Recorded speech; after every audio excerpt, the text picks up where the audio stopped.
স্বাগতম জনাইছো এই মুহূৰ্তত ডাঙৰ খবৰ লৈছো ৰাজ্যত চলি থকা উচ্ছেদ অভিযানৰ মাজতে এতিয়া প্ৰচণ্ড বৰষুণকো নেওচি হাজাৰ হাজাৰ পুৰুষ মহিলা মুছলমান লোক ওলাই আহিছে প্ৰতিবাদত অংশগ্ৰহণ কৰিছে প্ৰচণ্ড বৰষুণকো নেওচি প্ৰতিবাদ সাব্যস্ত কৰিছে ৰাজ্যত উচ্ছেদ বন্ধ হ'বই লাগিব আৰু উচ্ছেদিত লোকক পুনৰ সংস্থাপন দিবই লাগিব ৰাজ্য চৰকাৰে উচ্ছেদ চলোৱা এই সকল সংখ্যালঘুৰ চকু পানী মচিবলৈ আল্লাহ আছে আমসু আছে এনে ধৰণে এতিয়া মন্তব্য কৰিছে আমসুৰ নেতা এক প্ৰকাৰ আমসু আৰু সংখ্যালঘু মুছলমানৰ প্ৰতিবাদত কপি উঠিছে গোৱালপাৰা লৈছে এই মুহূৰ্তত টাইম এটৰ দৰ্শকৰ বাবে ব্ৰেকিং নিউজ প্ৰচণ্ড বৰষুণকো নেওচি ওলাই আহিছে এতিয়া হাজাৰ হাজাৰ মুছলমান পুৰুষ মহিলা সকলো ওলাই আহিছে প্ৰতিবাদস্থলীলৈ মুছলমান হোৱাৰ কাৰণে আমাক অত্যাচাৰ কৰিছে চৰকাৰে অভিযোগ উত্থাপন কৰিছে চৰকাৰৰ বিৰুদ্ধে এতিয়া সংখ্যালঘু মুছলমান ৰাইজে ইয়াৰ বিচাৰ আমাক লাগিবই আৰু ইয়াৰ বিচাৰ আল্লাহে দিব এনে ধৰণে এতিয়া মন্তব্য কৰিছে আমসুৱে আমি প্ৰাণ দিবলৈ সাজু আছো সংখ্যালঘু প্ৰতিগৰাকী লোকৰ কাষত আমি আছো আৰু প্ৰাণ দিবলৈ সাজু আছো বুলি মন্তব্য কৰিছে প্ৰতিজন সংখ্যালঘুৰ চকুপানীৰ বিচাৰ নেদেখাজনে কৰিব আজি সংখ্যালঘু লোকসকলে যিদৰে চকুপানী ঠুকিছে সেই বিচাৰ এতিয়া নেদেখাজনে কৰিব আল্লাহে কৰিব সংখ্যালঘুৰ ন্যায়ৰ বাবে আমি যি কৰিব লাগে তাকেই কৰিম উচ্ছেদিত লোকসকলে চিন্তা কৰিব নালাগে আৰু বেছি দিন কান্দিব নালাগে সংখ্যালঘুৰ লগত আল্লাহ আছে আমসু আছে বিচাৰ কৰিব আল্লাহে আৰু আমসুৱে কৰিব সহায় আৰু আমি যুঁজিম আৰু এদিন জয়ী হমেই এই মন্তব্য কৰিছে প্ৰতিবাদস্থলীতে আমসুৱে এনেধৰণে প্ৰতিবাদ মুখৰ হৈ পৰিছে তীব্ৰ প্ৰতিবাদ সাব্যস্ত কৰিছে উচ্ছেদৰ বিৰুদ্ধে আমসুৰ মহাগৰ্জন আমি পুনৰ জনাইছো গোৱালপাৰাত হাজাৰ হাজাৰ মুছলমানৰ সৈতে আমসুৱে সাব্যস্ত কৰিছে তীব্ৰ প্ৰতিবাদ আৰু এই প্ৰতিবাদত অংশগ্ৰহণ কৰিবলৈ ওলাই আহিছে সংখ্যালঘু পুৰুষ মহিলা হাজাৰ হাজাৰ লোকে প্ৰতিবাদত অংশগ্ৰহণ কৰিবলৈ ওলাই অহা পৰিলক্ষিত হৈছে সমগ্ৰ ৰাজ্যত এতিয়া অবৈধ বেদখলকাৰীৰ বিৰুদ্ধে সন্দেহজনক নাগৰিকৰ বিৰুদ্ধে চলি আছে অভিযান ৰাজ্য চৰকাৰে উচ্ছেদ অভিযান অব্যাহত ৰাখিছে নামনি অসম উজনি অসম মধ্য অসম উত্তৰ অসম সকলোতে মুঠতে অসমত কোনো কাৰণত অবৈধ বেদখলকাৰী থাকিব নোৱাৰিব অবৈধ বেদখলকাৰীয়ে দখল কৰি ৰখা প্ৰতি টুকুৰা চৰকাৰী ভূমি শীঘ্ৰে এৰিব লাগিব প্ৰতিটো প্ৰান্ততে অবৈধ বেদখলকাৰীলৈ প্ৰশাসনে জাননী জাৰি কৰিছে কিন্তু তাৰ বিৰোধিতা কৰি আহিছে সংখ্যালঘু দল সংগঠনে আৰু গোৱালপাৰাত আজি চাওক অগণন লোক আছে হাজাৰ হাজাৰ লোক প্ৰচণ্ড বৰষুণ দিছে আৰু এই প্ৰতিকূল বতৰটো ছাতি লৈ যদি কোনোবাই থিয় হৈছে কোনোবাই কিন্তু ছাতি অবিহনে এনেধৰণে প্ৰচণ্ড বৰষুণত তিতি প্ৰতিবাদ সাব্যস্ত কৰিছে পুৰুষ মহিলা সকলো ওলাই আহিছে আৰু উল্লেখ কৰিব লাগিব যে গোৱালপাৰাত সৰ্ববৃহৎ উচ্ছেদ অভিযান চলিছিল হাছিলাবিলত চলিছিল উচ্ছেদ অভিযান পাইকানত চলিছিল উচ্ছেদ অভিযান এই অভিযানৰ মাজতে বহুকেইটা হিংসাত্মক ঘটনাও সংঘটিত হৈছিল আৰু এই অভিযানৰ পিছত শ লোকে হেৰুৱাব লগা হৈছিল নিজৰ ঘৰখন আৰু সেই উচ্ছেদিত লোকসকলক সন্মুখত লৈ আজি আমসুৱে প্ৰতিশ্ৰুতি প্ৰদান কৰিছে যে এইসকল সংখ্যালঘুৰ চকু পানী মচিবলৈ আমসু আছে আল্লাহে সহায় কৰিব আমসুৱে সহায় কৰিব নেদেখাজন আছে এদিন বিচাৰ কৰিব আৰু এই যুদ্ধ জয়ী হমেই বুলি মন্তব্য কৰিছে প্ৰতিগৰাকী লোকৰ ওচৰত যে আমসু আছে সংখ্যালঘুৰ ওচৰত যে আমসু আছে সেই প্ৰতিশ্ৰুতি প্ৰদান কৰিছে যে উচ্ছেদ বন্ধ কৰিবই আৰু কিমান দিনলৈ ৰাজ্য চৰকাৰে উচ্ছেদ চলাব আৰু কিমান অত্যাচাৰ কৰিব সংখ্যালঘু লোকসকলক আৰু অত্যাচাৰ কৰিব নোৱাৰে আৰু তাৰ বাবে বিচাৰ কৰিবলৈ ব্যৱস্থা গ্ৰহণ কৰিবলৈ আমসু আছে বুলি মন্তব্য কৰিছে আৰু এনেধৰণে এতিয়া ৰাজ্য চৰকাৰ উচ্ছেদ অভিযানৰ বিৰোধিতা কৰি তীব্ৰ প্ৰতিবাদ সাব্যস্ত কৰিছে উচ্ছেদ বন্ধ কৰিবই লাগিব ৰাজ্য চৰকাৰে অন্যথা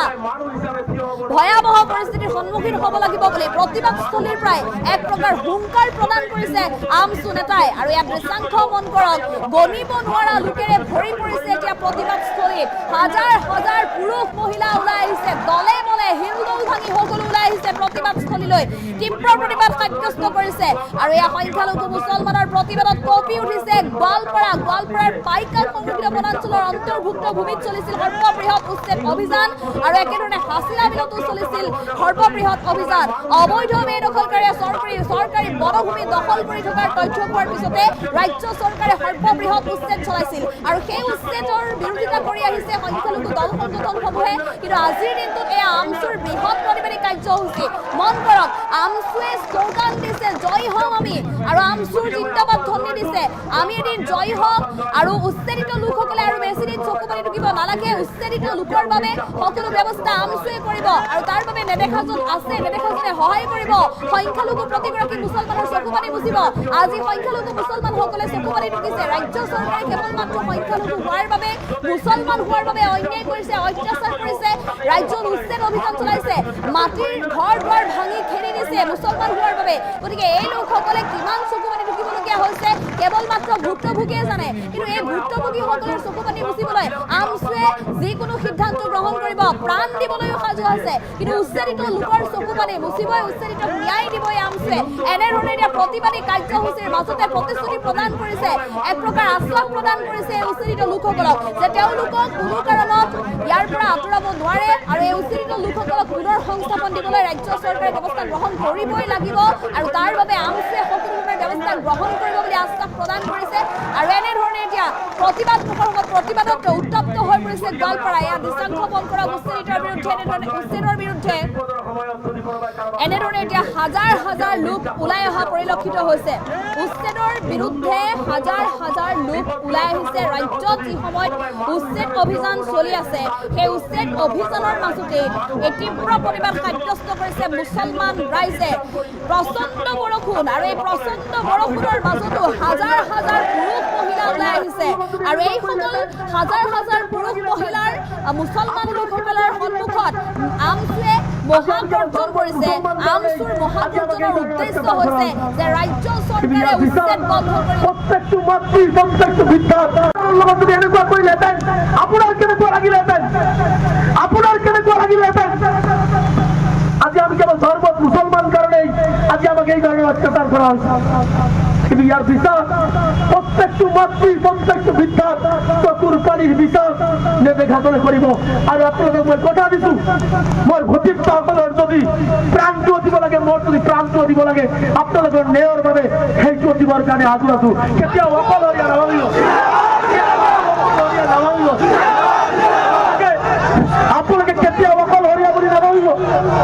আপোনালোকে কেতিয়াও অকলশৰীয়া বুলি নাভাবিব আপোনালোকৰ লগত কোনো নাই বুলি নাভাবিব আল্লাহ আপোনালোকৰ লগত আছে ভগৱান আপোনালোকৰ লগত আছে লগত আপোনালোকৰ লগত আমছু আপোনালোকৰ লগত আছে কোনোবাই থাকক বা নাথাকক গতিকে সেইকাৰণে কৈছো মন ভাঙি নলিব দুৰ্বল নহব আমি যুঁজিম আৰু ইনশাল্লাহ আমি এদিনাখন জয় হ'ম আৰু অসম তথা ভাৰতবৰ্ষৰ নাম সংখ্যালঘু ৰাইজে আমি উজ্বলাই তুলিম আৰু হিমন্ত বিশ্ব শৰ্মা ডাঙৰীয়া এই অন্যায় অত্যাচাৰৰ এদিন পতন হ'বই এইখিনি কথা কৈ মই সকলোকে লগত যদি এনেকুৱা কৰিলেহেঁতেন আপোনাৰ কেনেকুৱা লাগিলেহেঁতেন আজি আমি কেৱল ধৰ্ম মুছলমান কাৰণেই আজি আমাক এই ধৰণৰ অত্যাচাৰ কৰা হৈছে কিন্তু ইয়াৰ বিচাৰ প্ৰত্যেকটো মাতৃ প্ৰত্যেকটো বিদ্যাৰ চকুৰ পানীৰ বিচাৰ নেদেখাবলৈ কৰিব আৰু আপোনালোকক মই কথা দিছো মোৰ ভতিজাসকলৰ যদি প্ৰাণটো দিব লাগে মোৰ যদি প্ৰাণটো দিব লাগে আপোনালোকৰ ন্যায়ৰ বাবে সেইটো দিবৰ কাৰণে সাজু আছো কেতিয়াও অকলশৰীয়া নাভাবিব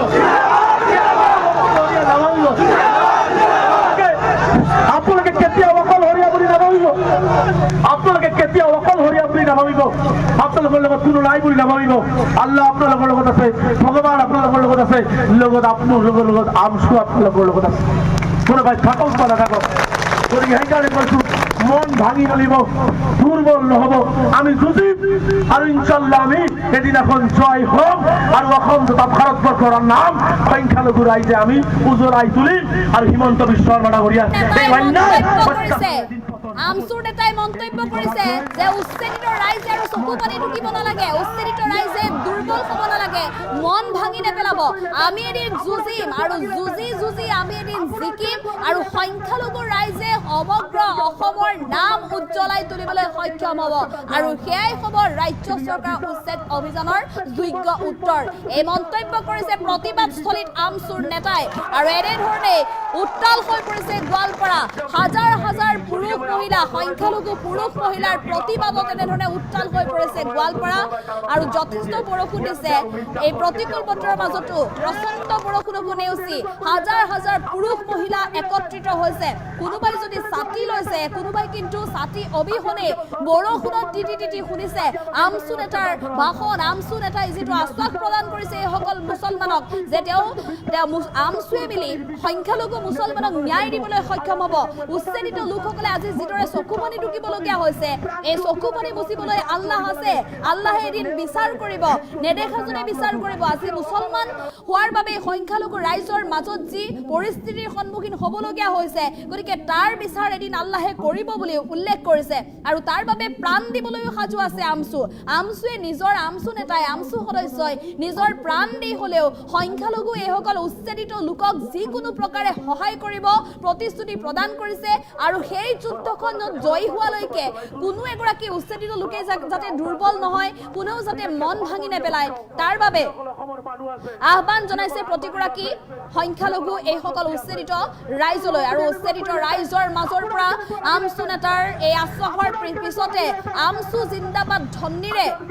উত্তাল পৰিস্থিতি দেখিবলৈ পোৱা গৈছে আমছু জিন্দাবাদ ধ্বনিৰে কঁপি উঠিছে ইয়াত গোৱালপাৰা উচ্ছেদৰ বিৰুদ্ধে ওলাই আহিছে হাজাৰ হাজাৰ মুছলমান ৰাইজ উচ্ছেদ বন্ধ কৰাৰ দাবী উত্থাপন কৰিছে আৰু উচ্ছেদিত লোকক পুনৰ সংস্থাপনৰ দাবী উত্থাপন কৰি প্ৰচণ্ড বৰষুণৰ মাজতে হাজাৰ হাজাৰ মুছলমানৰ সৈতে আমছুৰ গৰ্জন উচ্ছেদ বন্ধ কৰিবই লাগিব বুলি দাবী উত্থাপন কৰিছে সংখ্যালঘু ন্যায়ৰ বাবে আমি যি কৰিব লাগে তাকেই কৰিম বুলি প্ৰতিশ্ৰুতি প্ৰদান কৰিছে উচ্ছেদিত ৰাইজৰ সন্মুখত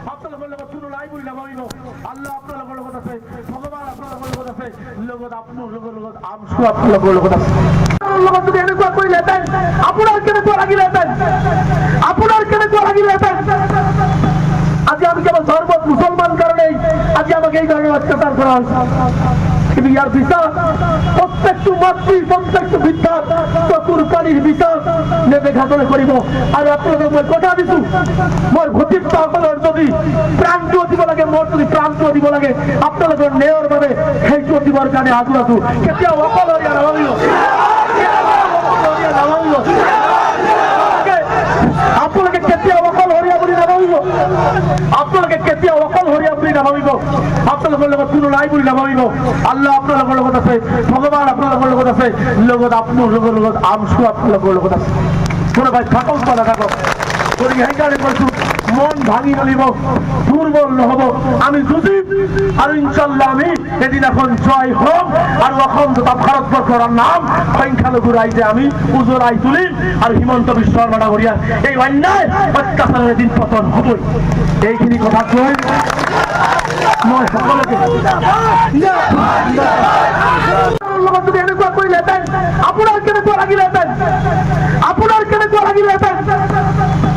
আজি আমি কেবল সর্বত মুসলমান কারণেই আজি আমাকে এই ধরনের অত্যাচার করা হয়েছে কিন্তু ইয়ার বিচার প্রত্যেকটি মাতৃ প্রত্যেকটি বিদ্যা চতুর প্রাণীর বিচার নেদেখাজনে করিব আৰু আপোনালোকক মই কথা দিছো মোৰ ভতিজাসকলৰ যদি প্ৰাণটো দিব লাগে মোৰ যদি প্ৰাণটো দিব লাগে আপোনালোকৰ ন্যায়ৰ বাবে সেইটো দিবৰ কাৰণে আজু আছো কেতিয়াও অকলশৰীয়া নাভাবিব আপোনালোকে কেতিয়াও অকলশৰীয়া বুলি নাভাবিব আপোনালোকে কেতিয়াও অকলশৰীয়া বুলি নাভাবিব আপোনালোকৰ লগত কোনো নাই বুলি নাভাবিব আল্লাহ আপোনালোকৰ লগত আছে ভগৱান আপোনালোকৰ লগত আছে লগত আপোনালোকৰ লগত আমছু আপোনালোকৰ লগত আছে কোনোবাই থাকক বা নাথাকক গতিকে সেইকাৰণে কৈছো মন ভাঙি নলিব দুৰ্বল নহব আমি যুঁজিম আৰু ইনশাল্লাহ আমি এদিনাখন জয় হ'ম আৰু অসম তথা ভাৰতবৰ্ষৰ নাম সংখ্যালঘু ৰাইজে আমি উজ্বলাই তুলিম আৰু হিমন্ত বিশ্ব শৰ্মা ডাঙৰীয়া এই অন্যায় অত্যাচাৰৰ এদিন পতন হ'বই এইখিনি কথা কৈ মই সকলোকে লগত যদি এনেকুৱা কৰিলেহেঁতেন আপোনাৰ কেনেকুৱা লাগিলেহেঁতেন আজি আমি কেবল সর্বত মুসলমান কারণেই আজি আমাকে এই ধরনের অত্যাচার করা হয়েছে কিন্তু ইয়ার বিচার প্রত্যেকটি মাতৃ প্রত্যেকটি বিদ্যা চতুর প্রাণীর বিচার নেদেখাজনে করিব আৰু আপোনালোকক মই কথা দিছো মোৰ ভতিজাসকলৰ যদি প্ৰাণটো দিব লাগে মোৰ যদি প্ৰাণটো দিব লাগে আপোনালোকৰ ন্যায়ৰ বাবে সেইটো দিবৰ কাৰণে আজু আছো কেতিয়াও অকলশৰীয়া নাভাবিব আপোনালোকে কেতিয়াও অকলশৰীয়া বুলি নাভাবিব আপোনালোকে কেতিয়াও অকলশৰীয়া বুলি নাভাবিব আপোনালোকৰ লগত কোনো নাই বুলি নাভাবিব আল্লাহ আপোনালোকৰ লগত আছে ভগৱান আপোনালোকৰ লগত আছে লগত আপোনালোকৰ লগত আমছু আপোনালোকৰ লগত আছে কোনোবাই থাকক বা নাথাকক গতিকে সেইকাৰণে কৈছো মন ভাঙি নলিব দুৰ্বল নহব আমি যুঁজিম আৰু ইনশাল্লাহ আমি এদিন এখন জয় হম আৰু অসম তথা ভাৰতবৰ্ষৰ নাম সংখ্যালঘু ৰাইজে আমি উজ্বলাই তুলিম আৰু হিমন্ত বিশ্ব শৰ্মা ডাঙৰীয়া এই অন্যায় অত্যাচাৰৰ এদিন পতন হ'বই। এইখিনি কথা কৈ মই সকলোকে লগত যদি এনেকুৱা কৰিলেহেঁতেন আপোনাৰ কেনেকুৱা লাগিলেহেঁতেন, আপোনাৰ কেনেকুৱা লাগিলেহেঁতেন। আজি আমি কেৱল সৰ্বত মুছলমান কাৰণেই আজি আমাকে এই ধৰণৰ অত্যাচাৰ কৰা হৈছে, কিন্তু ইয়াৰ পিছত প্ৰত্যেকটো মাতৃ প্ৰত্যেকটো বৃদ্ধৰ চকুৰ পানীৰ পিছত নেদেখাবলৈ কৰিব। আৰু আপোনালোকক মই কথা দিছো, মোৰ ভতিজাসকলৰ যদি প্ৰাণটো দিব লাগে, মোৰ যদি প্ৰাণটো দিব লাগে, আপোনালোকৰ ন্যায়ৰ বাবে সেইটো দিবৰ কাৰণে সাজু আছো। কেতিয়াও অকলশৰীয়া নাভাবিব, আপোনালোকে কেতিয়াও অকলশৰীয়া বুলি নাভাবিব, আপোনালোকে কেতিয়াও অকলশৰীয়া বুলি নাভাবিব, আপোনালোকৰ লগত কোনো নাই বুলি নাভাবিব। আল্লাহ আপোনালোকৰ লগত আছে, ভগৱান আপোনালোকৰ লগত আছে, লগত আপোনালোকৰ লগত আমচু আপোনালোকৰ লগত আছে। কোনোবাই থাকক বা নাথাকক, গতিকে সেইকাৰণে কৈছো মন ভাঙি নলিব দুৰ্বল নহব আমি যুঁজিম আৰু ইনশাল্লাহ আমি এদিন এখন জয় হম আৰু অসম তথা ভাৰতবৰ্ষৰ নাম সংখ্যালঘু ৰাইজে আমি উজ্বলাই তুলিম আৰু হিমন্ত বিশ্ব শৰ্মা ডাঙৰীয়া এই অন্যায় অত্যাচাৰৰ এদিন পতন হ'বই। এইখিনি কথা কৈ মই সকলোকে লগত যদি এনেকুৱা কৰিলেহেঁতেন আপোনাৰ কেনেকুৱা লাগিলেহেঁতেন, আপোনাৰ কেনেকুৱা লাগিলেহেঁতেন। আজি আমি কেৱল সৰ্বত মুছলমান কাৰণেই আজি আমাকে এই ধৰণৰ অত্যাচাৰ কৰা হৈছে, কিন্তু ইয়াৰ পিছত প্ৰত্যেকটো মাতৃ প্ৰত্যেকটো বৃদ্ধৰ চকুৰ পানীৰ পিছত নেদেখাবলৈ কৰিব। আৰু আপোনালোকক মই কথা দিছো, মোৰ ভতিজাসকলৰ যদি প্ৰাণটো দিব লাগে, মোৰ যদি প্ৰাণটো দিব লাগে, আপোনালোকৰ ন্যায়ৰ বাবে সেইটো দিবৰ কাৰণে সাজু আছো। কেতিয়াও অকলশৰীয়া নাভাবিব, আপোনালোকে কেতিয়াও অকলশৰীয়া বুলি নাভাবিব, আপোনালোকে কেতিয়াও অকলশৰীয়া বুলি নাভাবিব, আপোনালোকৰ লগত কোনো নাই বুলি নাভাবিব। আল্লাহ আপোনালোকৰ লগত আছে, ভগৱান আপোনালোকৰ লগত আছে, লগত আপোনালোকৰ লগত আমচু আপোনালোকৰ লগত আছে। কোনোবাই থাকক বা নাথাকক, গতিকে সেইকাৰণে কৈছো মন ভাঙি নলিব দুৰ্বল নহব আমি যুঁজিম আৰু ইনশাল্লাহ আমি এদিন এখন জয় হম আৰু অসম তথা ভাৰতবৰ্ষৰ নাম সংখ্যালঘু ৰাইজে আমি উজ্বলাই তুলিম আৰু হিমন্ত বিশ্ব শৰ্মা ডাঙৰীয়া এই অন্যায় অত্যাচাৰৰ এদিন পতন হ'বই। এইখিনি কথা কৈ মই সকলোকে লগত যদি এনেকুৱা কৰিলেহেঁতেন